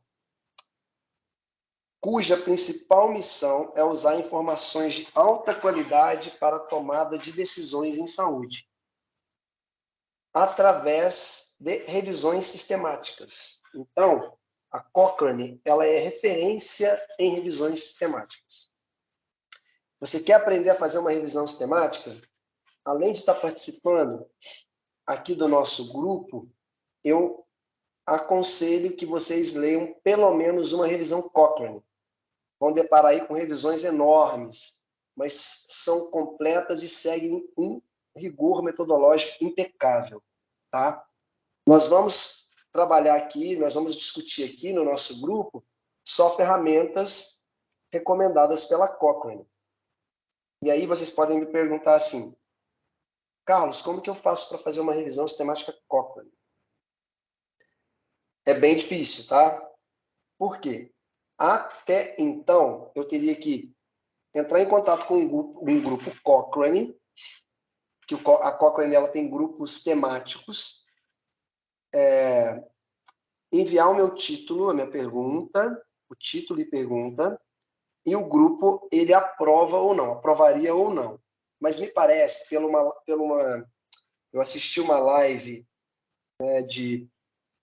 com uma membro da Cochrane, e ela disse que agora parece que você não precisa mais entrar em contato com o grupo. Basta você enviar o título e a pergunta, e aí eles vão pedir o nome da sua equipe, de pesquisa e tal, e a Cochrane vai fazer um tipo de um rastreio ali, se você tem experiência em revisões sistemáticas, eles vão pedir um monte de informações, e aí vão aprovar ou não a sua pergunta para você dar continuidade à sua revisão sistemática dentro da Cochrane. E por aí eles vão te ajudar, né? Vão apresentar outras pessoas que estão trabalhando com aquela mesma temática, enfim. E aí você vai adiante. Eu tenho muita vontade de fazer uma revisão sistemática Cochrane, mas preciso de tempo, tá? E não é o que eu tenho no momento. Mas então vamos lá. A Cochrane, ela oferece como diretrizes para se fazer uma revisão sistemática esse livro aqui, ó, que é o Cochrane Handbook, tá? Que eu tenho ele disponível online, tá? É só entrar no site da Cochrane, mas eu não consigo baixar o PDF. Para eu ter o livro, o handbook, eu tenho que comprá-lo, tá? E me parece que ele vai passar por uma atualização que só quem está elaborando uma revisão Cochrane vai ter acesso. Mas até então, o que você conseguiu captar desse livro aqui, desse handbook, para fazer sua revisão sistemática, vai ser de muita utilidade, porque é perfeito, tá? As minhas revisões, apesar de serem qualitativas, eu tentei ao máximo seguir as etapas conforme recomendado pela Cochrane. Parece que isso ajudou muito na publicação das minhas revisões, até porque a minha primeira revisão, como eu disse, como a pergunta era muito específica, só tiveram 3 estudos, mas eu segui as etapas, justifiquei tudo que era para justificar e informei que sobre aquele resultado, sobre aquela intervenção, só tinha 3 estudos que respondiam a questão de pesquisa. E nós temos aqui o Revenman, tá? Que é o aplicativo software recomendado pela Cochrane que, além de auxiliar na elaboração do protocolo, ele vai fazer a meta-análise. Tá? A princípio, eu achava que era muito complicado mexer no Revman, mas agora eu estou, apesar de estar engatinhando ainda, né, eu já estou começando a evoluir. Tá bom? Na sequência. E aqui está as etapas... Carlos, dá Oi? licença um instantinho. Volta ali um instantinho. Pode falar, mal. Esse aqui você falou que é um software, certo? Da Cochrane, que a gente usa para fazer revisão sistemática e meta-análise, não é isso? Ah, tá. Desculpa, Mauro, só interrompendo. Eu esqueci de falar do Covidence também, que o Covidence é outra ferramenta que vai auxiliar na extração dos dados e avaliação do risco de viés. Mas vamos lá. Sobre o software, Mauro. Tá, então, mais ou menos, como é que a gente faz para utilizar isso? É freeware, shareware, ou paga para usar? Não, como é que é o ele é procedimento? gratuito. Até essa versão 5.4, que é a última, é gratuito. Não sei depois da atualização do handbook se vai ter uma versão atualizada só para membros da Cochrane. Mas até então qualquer um pode baixar. Ué, mas não pagava antes? Eu tinha entendido isso, que Não, antigamente... o Revman não. Eu baixei a versão 5.4, só você fazer a busca no Google Revman 5.4. Você consegue baixar. Tá. Você vai compartilhar esses links aí para gente? Vou sim. Eu vou dar uma Bota lá no revisada. grupo do WhatsApp, então, depois, por favor. Tá, do Revman, só me lembrar no grupo. Lembra e me marca, que aí eu respondo com o link. Como é que se escreve isso? Revman. O chat está disponível? Review Manager 5.4, tá aqui, ó. O chat ainda não está disponível para eles, Carlos. Mas Review é tranquilo, Manager. eu coloco no grupo do GFA. Ok. Obrigado. Eu acho que eu estava... Peraí. Ah, tá. Agora eu consigo passar. E aqui as etapas de uma revisão sistemática Cochrane, que eu já falei, né? Mas agora não precisa mais entrar em contato com o grupo de revisão pela essa live que eu assisti tem 2 semanas. Então é o mais recente. Então eu vou passar por lá esse slide aqui. E vamos para a segunda parte. Hoje vai extrapolar, tá, gente? Eu estava off aqui, mas eu estava escutando que vocês estavam conversando. Então, aí me perguntaram sobre o horário. Hoje a gente vai passar de 9h30, tá? Que o conteúdo dessa primeira aula é um pouco extenso. Por mim, então, tudo bem. Vamos para a parte da escrita do protocolo, né? E aqui é muito importante, tá? Chegamos na parte mais importante de uma revisão sistemática. Por quê? Que é a parte da pergunta, né? Então, a pergunta será o principal guia de todo o processo de revisão. Quem não sabe o que pergunta, não entende o que encontra, né? Então, para eu fazer uma revisão sistemática, eu preciso de um motivo, de uma dúvida, um cenário clínico. E essa pergunta, como é que ela tem que ser? Ela tem que ser clara, ela tem que ser única, para evitar que eu produza mais do mesmo. Ela tem que ser factível, né? Executável, viável. Tá? Preciso de estudos prévios que respondam à minha pergunta. Ela tem que ser interessante, ou seja, ela tem que instigar as pessoas que tomarão decisões baseadas nessa pergunta. E ela tem que ser relevante no sentido de orientar futuras pesquisas para tomada de decisões na prática clínica e, como nós já vimos, também para políticas públicas, né? Que são os guidelines para tomada de decisão. E aqui nós temos a pergunta PICO. Até não sei quem, eu ainda não decorei o nome, né? Não me lembro o nome, fez uma pergunta sobre o tipo de estudo. E aqui a pergunta PICO, que pode ser PICOS quando eu incluo o tipo de estudo, tá? Que a minha pergunta ela tem que ser baseada nesse acrônimo, tá? PICOS, tá? Ou, no meu caso, eu utilizo só o PICO, tá? Eu não utilizo o tipo de estudo. O P, está relacionado a participante, paciente, problema ou população. O I, intervenção. O C, controle ou comparador. O O, os outcomes, os desfechos. E o S, o tipo de estudo, né? Ou T, ou PICOT, né? Aí vai depender do autor. Aí. Passei. E aqui um exemplo clássico de pergunta PICO. Eu utilizo esse exemplo desde o primeiro GFA, que eu acho ele mais simples para a gente dar esse pontapé inicial aí da pergunta PICO. Então, aqui nós temos, é lógico que esse exemplo aqui ele é da área da saúde, mas voltado para a educação física, que é: o treinamento de flexibilidade melhora a qualidade de vida dos idosos? Então, nós temos a população, que são idosos, a intervenção, treinamento de flexibilidade. O C não se aplica. Por que o C não se aplica? Eu não estou comparando dois treinamentos. Se eu tivesse aqui uma pergunta, o treinamento de flexibilidade é mais eficiente que o treinamento de força para a melhora da qualidade de vida de idosos? Aí eu teria um comparador. E o outcome, que é o desfecho, que é a qualidade de vida, mas aqui poderia ser autonomia funcional, né, e outras coisas, tá? E outros tipos de desfecho. Entenderam? É bem simples. Mas é uma pergunta que já está estruturada. Ela é bem estruturada. Tá? Pode perguntar.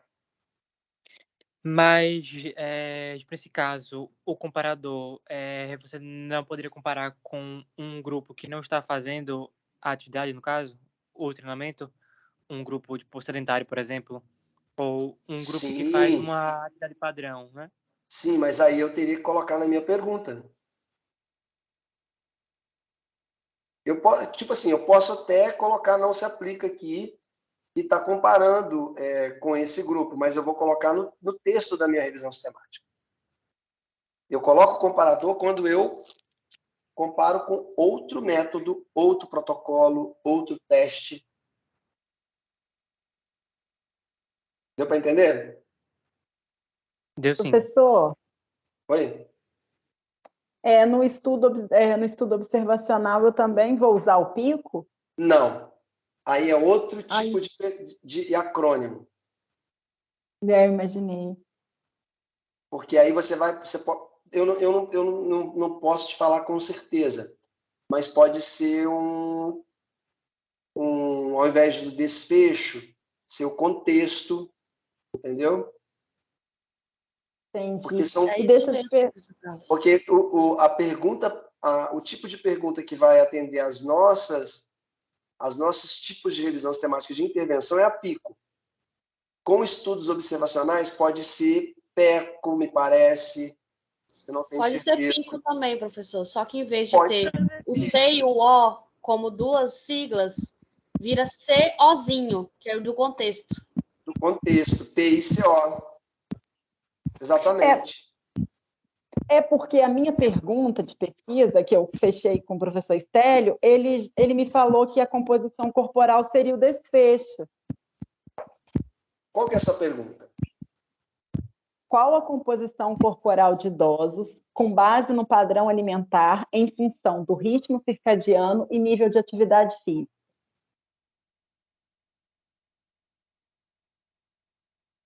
Ele disse que a composição corporal vai ser o meu desfecho, né?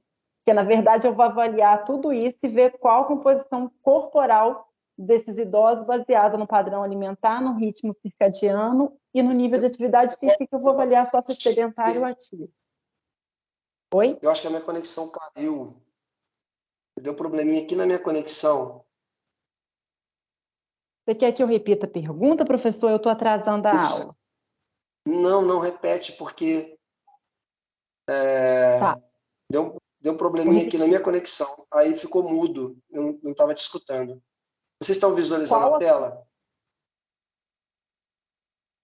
Sim, estamos visualizando a tela. A tela não está aparecendo para mim. Mas nós estamos aqui visualizando a tela. Estou vendo você, estou vendo o grupo. Sim. Pode repetir a pergunta, mas eu não estou conseguindo visualizar na tela. Mas, enfim, vamos dar continuidade para eu responder. Qual a composição corporal de idosos com base no padrão alimentar em função do ritmo circadiano e nível de atividade física? E, para estruturar essa pergunta aí, não vai ser fácil. É, né? Ô, professor, vê se Então. esse no C seria o comparador, seria a intervenção, que é em Isso. cima. É outra intervenção. Porque você vai estar comparando uma intervenção com outra.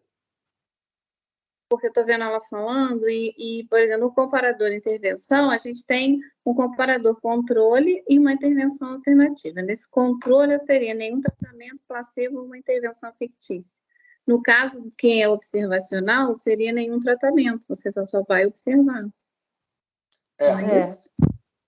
Isso. Coerente. A PICO pode ser feito. Coerente. Mas nesse caso não seria a exposição, porque esses indivíduos estão expostos a um tipo de dieta, né? A um padrão, né, circadiano que é próprio deles, então é a exposição deles. E o desfecho, né, seria como é que isso reflete a alimentação. A composição corporal. Não, o desfecho é na composição. Isso. A composição corporal. Se, por exemplo, o que eles comem, que são o alimento, se a composição corporal vai ter uma diferença, vamos supor assim, para mais ou para menos. O que eu quero saber é se o que impacta mais na composição corporal, se é o padrão alimentar, se é o ritmo circadiano, se é o nível de atividade física. Então, aí você vai observar. Muito abrangente essa pergunta aí, está muito abrangente. E o desfecho vai ser se teve alteração ou não na composição corporal. O desfecho é na composição corporal. O desfecho eu entendi, o desfecho é composição corporal. E você falou justamente se teve alteração ou não, porque o desfecho você tem que ter uma melhora, uma piora, não pode ser uma coisa isolada. Sim. Agora, a Rafaela está presente aí? Tô, professor, não deu jeito aí? Não apareceu mais nada? Não apareceu mais nada e parece que está picotando o áudio de vocês. Será que eu preciso sair da sala? Não, tava picotando o áudio para mim aqui também. Mas eu acho que é o microfone de alguém. Professor, veja se o senhor consegue sair pelo ESC aí. O ESC? Vê se sai. Não. Não? Então, não, peraí. Consegui sair. Eu vou parar a apresentação. Isso, e aí volte de novo. Vou voltar de novo. Acho melhor. Beleza. Tá aqui na Pico. Ok? Todo mundo está visualizando? Ok. Sim. Tá. Então é o seguinte. Eu apresentei a Pico, que é a pergunta para revisões de intervenção. Eu acho que seria melhor depois levar essa discussão da pergunta de estudos observacionais para o grupo, porque aí a gente faz uma pesquisa em conjunto, até para não atrasar o conteúdo de hoje, pode ser? Pode sim. Porque parece que tem outros tipos de pergunta que atende aos estudos observacionais, e para a gente entrar nesses detalhes, como não é o nosso foco aqui no grupo, esse tipo de revisão, aí a gente estende muito, ok? Entendi. Bem. Então, mas assim, de certa forma, entenderam a Pico, mesmo sendo, né, tem alguns membros do grupo que vão desenvolver estudos observacionais e provavelmente as revisões sistemáticas serão de estudos observacionais, tá? Mas se deu para entender a Pico, ótimo. Você já sabe que tem que ser uma pergunta estruturada, com intervenção, com desfecho, com a população e, dependendo, com o comparador, ok? Quando aplicável. Sim. Então, vamos lá. Aqui nós já falamos, né? Agora eu já sei minha pergunta, o que eu faço? Primeiro, saber se tem revisões temáticas de qualidade publicadas com a pergunta, para não repetir mais o mesmo, produzir mais do mesmo, e saber se tem ensaios clínicos sobre o assunto. Já falamos sobre isso, Agora nós vamos entrar na parte de protocolo, tá? Antes de desenvolver a minha revisão sistemática, eu tenho que escrever o protocolo da minha revisão sistemática. E eu tenho que submeter esse protocolo. E aonde que eu submeto esse protocolo? Eu posso submeter na Próspero, que é o que nós vamos ver, que a maioria das revisões sistemáticas submete. As revistas, elas exigem que você tenha esse registro. Para o estudo primário, eu não tenho lá o comitê de ética. Eu vou ter um CEP, né? Um registro, número de protocolo. Para revisão sistemática é a mesma coisa, tá? Porque eu preciso dar transparência ao meu método, ao meu protocolo, tá? Que é o item A aqui. Eu publicando o protocolo, eu vou garantir mais a confiabilidade dos resultados, bem como a reprodutibilidade, que eu já até falei, que outro grupo pode reproduzir o meu método utilizado, tá? Com a minha mesma estratégia de busca, tá? Isso não quer dizer que tenha a mesma pergunta. E facilita a posterior publicação em revistas de impacto. Óbvio, né? Porque a revista de impacto ela não vai permitir que você submeta uma revisão sistemática sem um número de protocolo. E também evita a duplicidade de esforços, né? Na medida em que eu sei que já tem um protocolo de revisão sistemática com aquela pergunta, eu não vou repetir uma outra revisão sistemática, tá? E eu consigo elaborar esse protocolo no Reviman, para quem vai fazer revisão sistemática Cochrane ou não. E o registro do protocolo deve ser feito preferencialmente antes que os procedimentos de aplicação dos critérios de elegibilidade sejam iniciados. Por quê? Você imagina eu já estou lá na avaliação do risco de viés. E aí eu submeto o protocolo na Próspero, que é o que a gente vai ver adiante. E daí a equipe da Próspero ela volta a minha revisão para fazer vários ajustes ou rejeita a minha revisão. Ou seja, eu já escrevi muita coisa, já adiantei muita coisa e vou ter que ir lá no zero ou fazer uma outra revisão, tá? Se ela rejeitar, eu tenho que fazer uma outra revisão. Se pedir para fazer ajustes, né, vai depender de onde eu vou precisar fazer ajustes. Geralmente é na pergunta, na estratégia de busca, em alguma etapa do protocolo, da revisão sistemática, porque quando eu vou fazer o protocolo, eu já faço meio que vou colocando em tópicos, né, de acordo com as perguntas para submissão do protocolo, até a última etapa da minha revisão sistemática, tá? E aqui está a Próspero, né, que é o mais comum. Como eu disse, tem outras bases de registro, mas a mais comum é a Próspero ou Prospero. Tem alguns que falam Prospero. E as etapas da submissão, né? Eu faço o cadastro, preencho o formulário, a equipe da Prospero vai avaliar a submissão quanto à elegibilidade de conteúdo, vai informar o aceite, rejeição ou necessidade de esclarecimentos e ajustes. Se precisar de ajustes, o autor ele vai ajustar o protocolo e daí, se der tudo ok, você vai ter o número de registro. E para a submissão do protocolo, eu tenho que atender a esses 38 itens aqui. Lembrando que eu preciso... É tudo em inglês, tá, gente? E aqui a maioria são itens obrigatórios. Se eu não conseguir preencher, eu não sigo adiante, tá? Não consigo avançar. Meio que parecido aí com quando a gente vai submeter na plataforma Brasil. Mas aí, se for necessário, a gente faz uma reunião para a gente discutir como submeter na Próspero. Apesar de que não é difícil, porque apesar de ser em inglês, ao lado de cada pergunta tem um linkzinho, um izinho, que você clica e ele vai te dar todas as informações referentes ao que você vai precisar escrever ali, o que você vai precisar responder. Tá. E aqui nós vamos para o protocolo. Deixa eu ver aqui.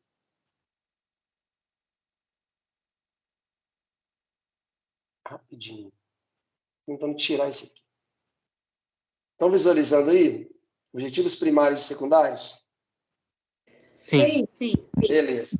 Sim. Eu fiquei com medo de ter clicado aqui e parado a apresentação, porque eu estou me habituando a essa plataforma hoje.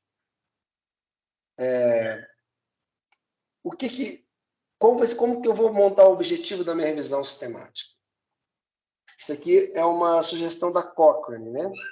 Eu vou avaliar a efetividade, eficácia, efeito e segurança de determinada intervenção para determinado problema de saúde, para ou em tipos de pessoa, ou doenças, ou problema, em definição, se especificado.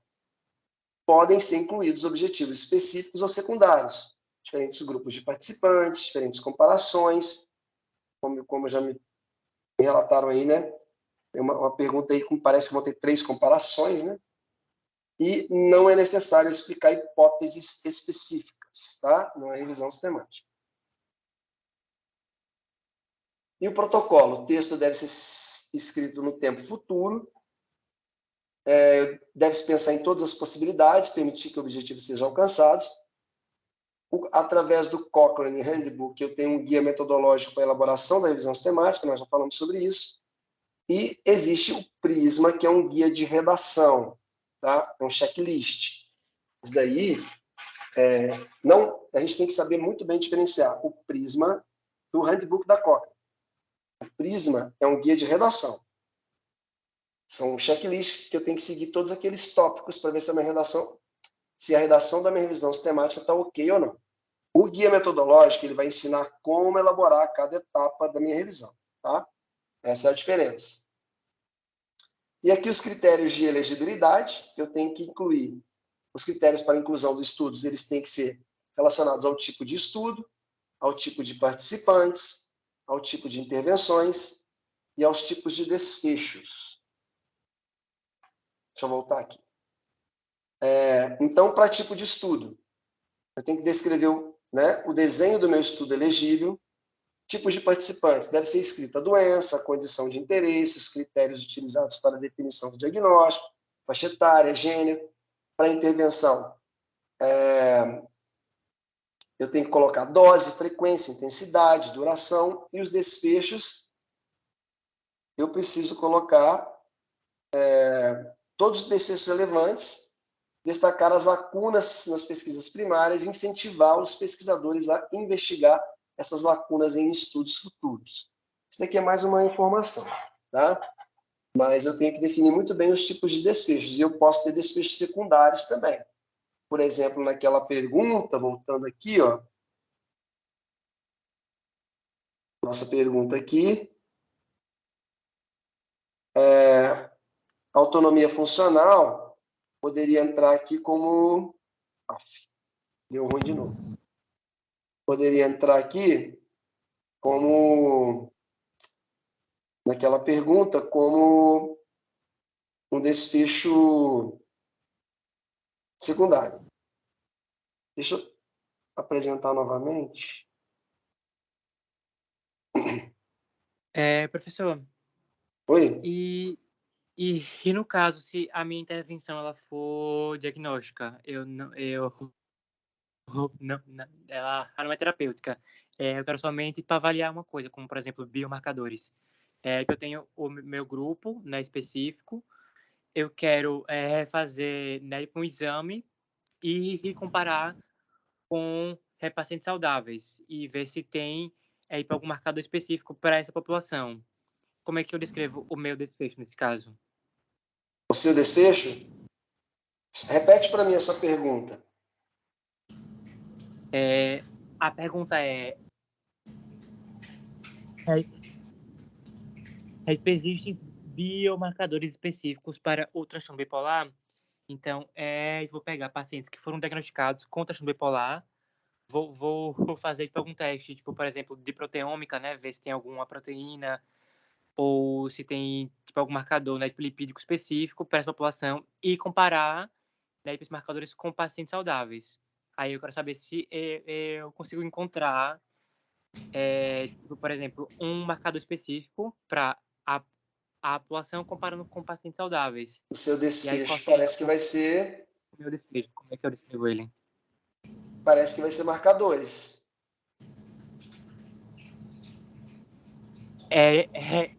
Então, nesse caso, seria tipo... então seria tipo encontrar um marcador, né? Esse seria o meu desfecho. O seu desfecho. Porque não tem uma intervenção clara aí. Você vai comparar os indivíduos que estão na terapia, não é? Oi? Você vai comparar os indivíduos que vão participar da terapia. Não, são pacientes com o diagnóstico já. Eles já vêm com o diagnóstico. Diagnosticados com Transtorno bipolar. o transtorno bipolar. Com indivíduos saudáveis. Então, você tem a intervenção, que é o transtorno bipolar, que vai comparar com os saudáveis. Aí você vai ter comparador. Confere? E aí, qual vai ser o desfecho? Os biomarcadores. Isso. E a população, pacientes com transtorno bipolar. Ah, entendi. Tá certo. Obrigado, professor. Ok? Beleza. Então, aqui está o último slide, penúltimo, né? Que tem as referências, depois eu vou passar para vocês o PDF, de tudo que nós discutimos aqui, tá? Inclusive, o handbook da Cochrane, né? E vocês podem até copiar e colar essas referências aqui depois, quando estiverem desenvolvendo as revisões sistemáticas. Aqui o último, tá? Só título de curiosidade, que eu coloco um pensamentozinho. E aqui foi quando eu fiz o curso da Cochrane, eu fiz o workshop da Cochrane, antes da pandemia, bem antes. E aqui é minhas redes, né? Coloquei o Instagram aqui, mas o meu Insta ele não é profissional, tá? É pessoal. Então seria, né, interessante o meu ResearchGate, porque lá vocês vão encontrar as minhas... Não, se vocês quiserem me seguir, lá eu sigo de volta no Instagram. Meu e-mail para mandar alguma dúvida, mandar algum texto ou pedir algum artigo. Mas o interessante mesmo é o ResearchGate, se vocês já têm, porque lá tem todos os meus artigos, inclusive as 2 revisões temáticas, para vocês darem uma olhada se for do interesse. Tá ok? Agora deixa eu sair tirar minha apresentação aqui. Já são 10 para as 10. Rafaela, vamos deixar até 10 horas, então, para as dúvidas finais, né? Tá ok. Então, pessoal, se alguém tiver mais alguma dúvida aí que não falou durante a apresentação ou surgiu agora, fiquem à vontade, tá? Posteriormente, depois que a gente encerrar a aula, se alguém tiver uma dúvida mais específica, pode ir lá no grupo, marcar o professor, ele vai estar respondendo vocês. Pode falar, Mauro. Carlos, tá me escutando bem? Tô. Tá. O negócio é o seguinte, esses teus slides, você vai disponibilizar lá no grupo do WhatsApp? Vou disponibilizar sim, no grupo e lá na sala. Que sala? A sala do... Mauro, eu vou explicar. Assim que eu pegar as informações que eu pedi lá no Forms, eu pedi para vocês colocarem um e-mail que vocês estão usando hoje, né? Eu vou incluir vocês como parte da nossa equipe aqui do Microsoft Teams, que é semelhante ao Google Classroom, o Google Sala de Aula. E aqui também vai estar disponível todos os materiais e a gravação da aula, tá bom? Peraí, qual é o aplicativo que você vai usar? Esse mesmo que nós estamos usando para reunião, Mauro. Você está usando o Teams. Mas tem um outro de sala de aula que não é o Google Sala de Aula. É aqui dentro mesmo, tá? O que vai acontecer? Depois que eu incluir vocês, o e-mail de vocês como equipe, vai chegar um e-mailzinho para vocês, né? Dizendo que você foi incluído, aí você vai clicar e vai ter acesso a tudo isso, ok? Ok. Oi, Leandra, pode falar. Oi, professor. Então, esse guia metodológico, tudo bom? Eu não consigo achar nada para estudo observacional, né? Só o... Não. ele é voltado para revisões de intervenção e tratamento, que é o foco da Cochrane. Eu vou continuar fazendo o curso, que eu tenho certeza que eu vou aprender muito. Mas se você Isso. tiver alguma indicação de algum curso de estudo observacional, teria interesse também. Então, teve um curso na semana passada, como eu disse aqui, mas eu não consegui fazer. Você comprava o curso, né? Não é caro, parece que era R$300. Uhum. Você comprava o curso e assistia ao curso, né? E depois você teria o curso gravado. Mas como eu não, o curso ele era de 9 às 16 na sexta-feira passada. Não dava para eu assistir. Então eu não pude fazer. Eu tenho que lembrar qual que é, de onde que eles indicaram esse curso, para ver se vai ter outros cursos, né? Eu vou tentar lembrar que como eu não me inscrevi no curso, eu não tenho nada no meu e-mail. Parece que foi em algum site que eu vi. Eu tenho que lembrar. E aí eu posto no grupo. Que se tiver outro tá curso, né? Seria interessante. Sei. Agora lembra. Vai ser um curso, foi indicado pela Wolters. Inclusive, eu vou assistir um webinar sobre pergunta Pico e vou até compartilhar para quem tiver interesse, porque foi praticamente, né, o mais importante da nossa reunião de hoje, que é a pergunta Pico.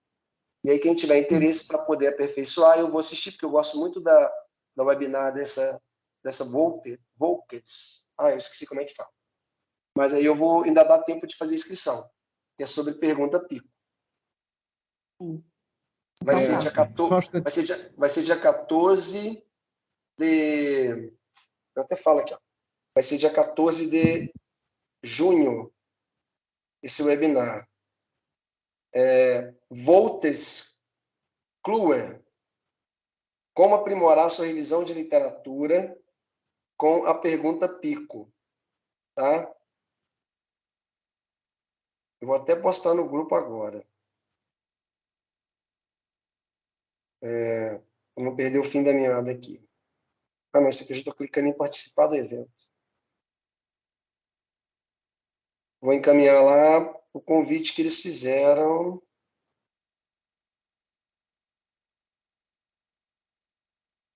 Tá, depois eu encaminho que eu me perdi aqui. Mais alguma pergunta? O Eugênio quer Obrigada. falar. Pode falar, Eugênio. Só para deixar uma indicação aqui para o pessoal, tem a diretriz também metodológica do Ministério da Saúde, que está em português, né? Está até atualizada. Foi Sim. ano passado. Aí eu posso mandar lá no grupo, se eles quiserem. É bem interessante, é bem completa, assim, bem clara, que fala, né? Tipo, tudo que precisa para uma revisão temática e meta-análise, né? E aí ele tem, tipo, todos os links de tipo protocolos e de tipo plataformas que você vai, né, registrar a sua revisão temática e, né, e tudo mais. Aí é interessante aí o pessoal que está com dúvida ainda sobre tipo assim, o que especificamente você vai pôr dentro da sua, né, revisão, que dá para incluir vários tipos de estudos, mas só um de cada vez, né? Aí eu vou deixar lá no grupo aí para vocês. A Lenda também lá tem falando do observacionais. Eu recebi essa diretriz, é muito interessante, e eu já tinha me guiado através dessa diretriz para fazer minhas revisões temáticas anteriores, só que numa versão não igual a essa atualizada. Então parece que essa está melhor ainda, né? Eu já recebi, mas recomendo, ótima indicação, Eugênio.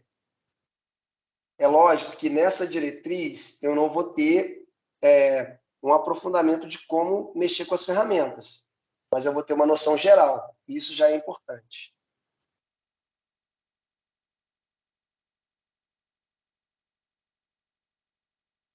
Mais alguma pergunta?